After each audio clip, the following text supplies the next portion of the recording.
Alright, we're live. We're here with my Twitch chat. Hi there, hi there, hi there. Today, we're gonna be watching a video that I made almost exactly 1 year ago. I missed with a couple of days, where I was sort of talking about Siege, which at the time looked pretty dire. Not gonna sugarcoat it. It looked pretty bad. You know, I think some things have changed, some things have improved, some things haven't improved, and I feel like it would be nice to go through it, talk about the stuff that I said in that video, talking about some of the stuff that might have changed since. We'll see where it goes. I wanted to start talking about the channel on its own. Like I said, this update was basically gonna come sooner or later. I've been doing Siege for 7 years. This video sounded so sad. Like it almost sounded like I was gonna quit Siege, which is kind of wild now looking back at it. Now is a good time to consider doing more variety content. And I guess I never did, because after this video, I don't think I've uploaded anything that isn't a Siege video since. However, I do still have plans to make variety content. There is obviously Starfield coming out, and there is Payday 3 coming out, which I really want to make content on. Which still, that's just going to be sprinkled in with the regular Siege stuff. We're gonna do variety, because I want to do it. Just sharing the content, watching the Twitch stream, that helps out more than you think. So I appreciate that. That's still true though. Come over to the Twitch. Because I feel like especially YouTube lately has just not really been supporting the type of content that I want to make. And especially when... This was really true. At the time, like, my YouTube videos were just not being pushed whatsoever. Like, every single video was doing, like, worse than the previous ones. And it was just generally, like, a downwards trend altogether. Now it's better. And Siege has actually started doing quite decent on YouTube again. And that can be, you know, a product of many things. Obviously, the game is in general doing better now. Content-wise, Siege has started doing quite better on YouTube. It's doing quite good. Brewing. Siege is in a really bad spot right now. True. Well, it was. True. Some people are saying it's dying. Some people are saying it's dead. I don't really consider them true necessarily, but it's... And I was right! They just needed some good shit. But let's start with the big one.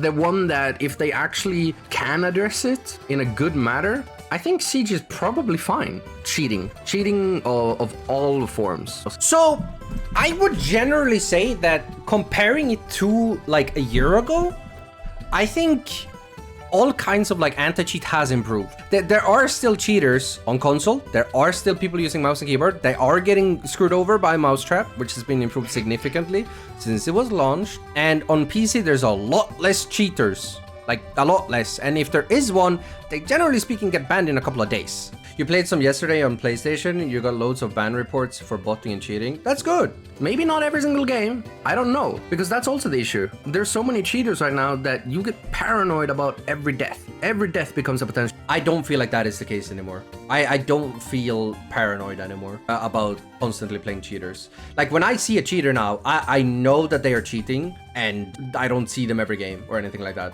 So that's improved. I don't feel paranoid anymore when I play Siege. Oh, this one's gonna be spicy. Siege's second biggest issue.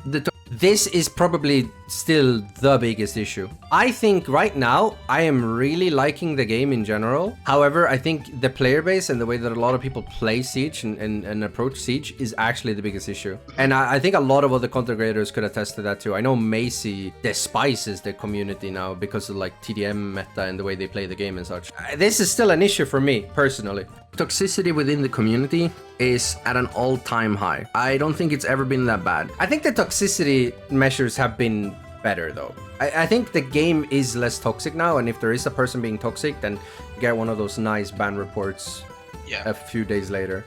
I remember now, like, it was really bad when I made this video. It was almost every single game there were people posting slurs and other like toxic shit. And obviously, as a content creator, I get targeted more with stuff like that.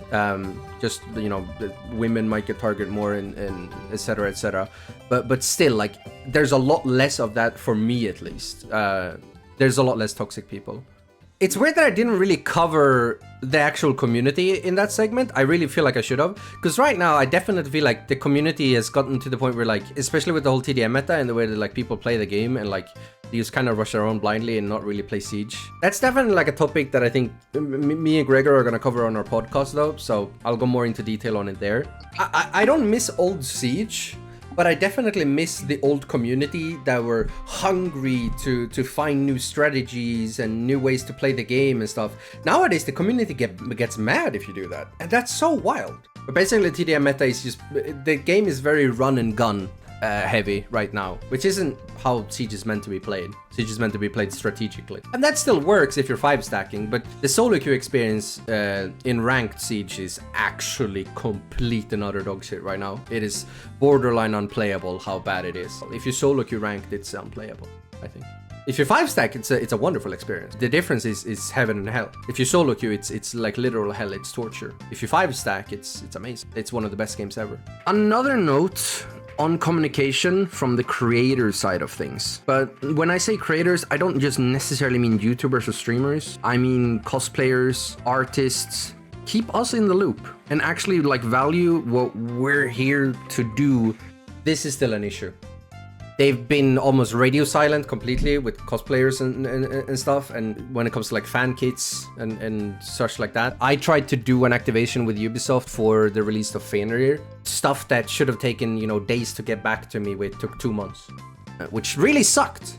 Because I really wanted to do something cool for the release of the Swedish operator. When we finally started talking about things we could do, there was like 2 weeks till the reveal of Fenrir, which is just not enough time to organize something. So this is still an issue. They are not really keeping us in any sort of loop. And right now, I think that the Ubisoft Star Player program is kind of a mess. They discontinued the Ubisoft Star Player program. It was a good thing, but they were definitely... There were issues with it and the way that it was being organized and stuff. And they've replaced it with the Siege Champions program and now the Siege Creator program, which I would say is a lot better executed. Still has some issues, but it's better executed for sure. It has the potential to grow into something really quite good and beneficial for both Ubisoft and creators and community members. So, yeah, it's better, but not good enough. Stop treating these seasons as small DLCs. They're big for us players, and you should be promoting them as such. You have... Would you say that they've improved there? It's better, but they could do more. Yeah. With it, you know? Yeah, for sure. The teasers that they had for Fenrir and Dread Factor were so fucking badass. Coming out, getting announced a day before they actually go live. It's extremely frustrating for us content creators to get surprise drop because we want to plan out our weeks just like any other person. This is still an issue. They have done a bit better with like, how long was the thing with Rengoku? They were like teasing it a week before and then they gave the date a day before. Before they would literally just drop it with no like teasers or anything before. So now at least you can get an idea that it's gonna be like, oh, in a week the new event is gonna come out. When I made this video, it was awful. I predicted in the video that they were gonna drop like a new event in 2 weeks without any like warning, and they did. In fact, I won't even be surprised if the Year 7 Season 2 event, that's most likely gonna be live within the next week or 2, will have the exact same issue. New Protocol 2 launched 2 weeks after, with no warning. It's their golden goose, and I'd be surprised if they just let it go.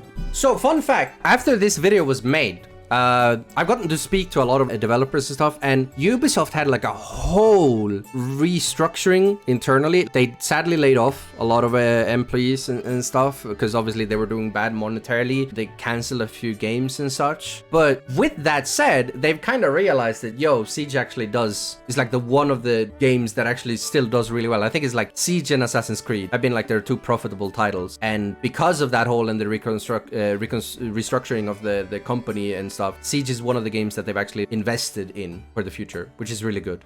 Personally, my biggest issue with Siege and my biggest concern is that it's not casual enough. It's a game that is sweaty and will forever be sweaty. There's nothing lighthearted about that fucking game, and it's frustrating. I still think that's a thing. I would say that Quick Match 2.0 is probably going to be their version of trying to address this. I'll say this, I know null of what it's supposed to be. And I would say I'm a bit worried about the fact that it might screw over a Quick Match and make it like brain dead, I guess. It would be nice if it's more casual, but I don't want it to become brain dead. I'm worried that it's gonna be like a mode where everything's automatically reinforced for you and stuff, and like you can't do your own setup or stuff like that, and you're just supposed to be getting into a game quick. Like that could make me just want to play unranked all day instead. Yeah. You have to realize that in a game of 10 people, your experience is not the only one that... You're not the main character! It's important that everyone, including the guys that you actually shoot at, have fun. It's gonna be interesting to see what they do with the whole Ward and Thorn experience going on right now. I do think they will address it to some regard. I just hope they do it in the right thing. Over the years, Siege has removed a lot of the data you can see on enemies and teammates. Trackers ruin Siege. And I think that's one of the reasons why people have been so incredibly stupid around rank 2.0 as well. Trackers completely cloud people's minds and make them give up or be toxic before the game's even started. And here we go. One of the few things that This is where we're gonna be more negative, probably. First of all, Siege's balancing philosophy is flawed. The issue probably everyone has. Things take way too long to change. This is still an issue. Solis has been completely busted for the last 6 months. Azami in competitive play has been busted for well over a year. Fener is new, so I can allow him to be busted for a little bit. I think an operator should at least be allowed to be busted in the season that they get released in. You know, not addressing stuff like Warden having like 80% pick rate is flawed as well. They're still far too slow when it comes to addressing issues with overpicked, overplayed, overpowered operators, right? I still think that is an issue, for sure. And last year, you announced the lab server, which was gonna host a lot more experimental changes. So they did listen to this, and right, they put the Frost rework on the lab test, which is cool. But I think the issue just is like, it's like with the regular test server. If there isn't enough things on the lab test server itself, then people aren't really gonna play it. So you're not actually gonna get good testing on it. There needs to be more things, and it needs to be more experimental things. Things that the developers haven't actually decided on what to do yet. The Frost rework got put on the test server to gather feedback on some of the things that the players might want changed with it or whatnot, right? But they've still essentially decided on shipping it. That's not how they should treat the lab server. They should treat it as a place to put experimental crazy shit on, and basically just throwing it like spaghetti at the wall and seeing if it sticks. That's what it should be. It gives us content creators more to talk about, and it's more exciting when the game changes. Okay, so I actually want to say on this, I think in Brutal Swarm, it felt like they actually took my critique, while Grim was kind of meh. The season itself launched with a decent amount of cool stuff. There was like Twitch rework, Freeze rework, IQ, ping rework type beat. And then in the mid-season, it was the Doc crazy changes where you could basically full heal, right? Then you got Bailiff. And and then the Rook getting withstand. Like, Brutal Swarm, with the exception of the fact that there wasn't a new map or anything, and Grim was kind of meh, was a pretty hype season in terms of, like, balancing. And I actually felt like throughout the entire season, I had things to kind of talk about and stuff. And even further on, at the start of Solar Raid, it was also really good because, man, they did a lot of balancing changes in Solar Raid. They changed up a lot of, like, the speed ratings on operators and some other... I don't even remember all of it. Solar Raid launch was amazing. I think Solar Raid launch was some of the most fun I've had with Siege in a while, because that season changed quite a bit. And then it got bad. Any patch since has been bad. The Solar Raid mid-season was basically non-existent, except like the extended barrel was a bit crazy, and they did nerf that eventually. But besides that, nothing. And then Commanding Force basically just brought in Brava. That was kind of it. Dread Factor shook it up a little bit. Observation blockers and everything was nice. And now Dread Factor's balancing patch was one of the biggest jokes I've ever seen. It was horrible. Now that we're getting to that like cyclical thing, I do think Season 3 is probably going to change quite a bit. Because that's usually when Ubisoft tends to ship a lot of changes. But again, that every season should be hype as a Season 3 patch, right? It shouldn't be just Season 3, it should be Season 1, 2, 3, and 4. And my criticism is still there, for sure. I don't actually think Siege makes bad balancing decisions. They're just way too slow. That didn't age well at all. It aged well until Dread Factor balancing patch, okay? Anything else, I think was actually fine. Sure, there wasn't enough of it, but it were still good changes. Like throughout Brutal Swarm, Solar Raid, Commanding Force, those were good and fun changes and actually did something. This patch, I don't know what the fuck happened. I'm gonna be real. I would still say that the changes they do in general have been good, except for the latest patch, because the latest patch was just awful. Most of you guys aren't interested in the game itself, but the way they do balancing and the way their devs communicate the changes is super exciting to me. And I wish that Siege's devs took notes, because I think Riot's philosophy here, the way they communicated the Frost rework was really good. Not at launching it as a thing in the roadmap. That was dumb, right? You don't want to shift what is essentially a nerf as a big content piece. That was stupid. However, I think when it was actually going on to the lab server, the way that they sort of prepared a video with Joshua, the game director, for balancing, actually explaining, you know, what the reasons for it and yada yada are, I think they were good. Obviously, people reacted to it poorly, but gamers are immature. But still, I think the way that he communicated it was really good. I think they were really good. This season, we're not even getting a balancing patch, which is extremely sad. We didn't get a balancing patch this season either. And Finka being the one spearheading them, when simple changes like removing her gun 6 or removing her frag grenades. They literally did this, by the way. Like, I suggested this in my video, and they could have done that in the Vector Glare patch. They did that in Brutal Swarm. Why wait for such a minuscule thing? Why do you feel the need to wait until a season launch in order to actually balance the game, when it's so simple? I literally named the changes that they eventually ended up doing here. You shouldn't need me to tell you about it. That in the current state of Siege, ranks just do not represent actual skill very well. True. They still don't. And I said this before rank 2.0, and it was true back then as well. Had nothing to do with rank 2.0. I, who's actually spent time learning these maps, can punish players who only learn by getting good on maps. This so applies to labs and like Emerald Plains. Consulate. And yeah, new consulate now as well. This is improved. I like that. I like that we have more maps. More maps requires more skill. I know that I may not have covered every single individual issue with Siege's design, but I think I've covered a lot of the logic that you can apply to said issues. All in all, with all that I've said in this video, and especially during the beginning, I hope Siege has a renaissance. Okay, so now we're getting into the actual, like, I would say that, I mean, obviously, if we just go off by the stats, Siege has improved and is on a path of improvement. Has it had its, like, full-on renaissance yet? No.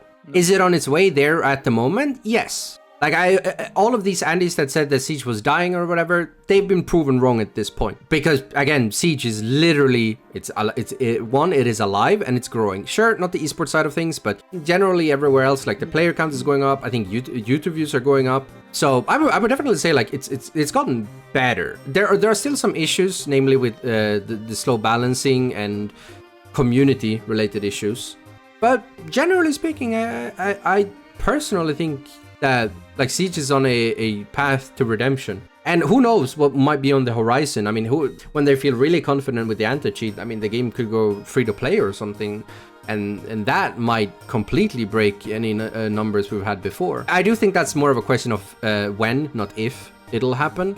And there's definitely a time and place where Siege will go free to play. And the question is, again, when it will. That's also more based on when the anti-cheat is really, really consistent and stable. Multiple reasons why the player base has gone up. I think the ones that have been really strong have been the new ranked system. I think a lot of people have actually enjoyed that, even though there's some vocal people out there that clearly haven't. But a lot of it is based on misinformation. And once you actually go into the data, rank 2.0 has actually been a massive success. It has, even though there are people that don't know what they're talking about that are saying it's been a failure. No, it hasn't. Any metric that you could use has been a huge success. If you know how to read metrics, that is. Obviously, the improved anti-cheats, both for PC and for console, has obviously not been perfect, but that's really hard to achieve, but they significantly helped. And I think those two things have been some of the things that we've improved on the most. Again, still, they need to have a lot of improvements when it comes to, like, the balancing philosophy and stuff. And that's still behind. I feel a lot more confident with Siege now than I did a year ago.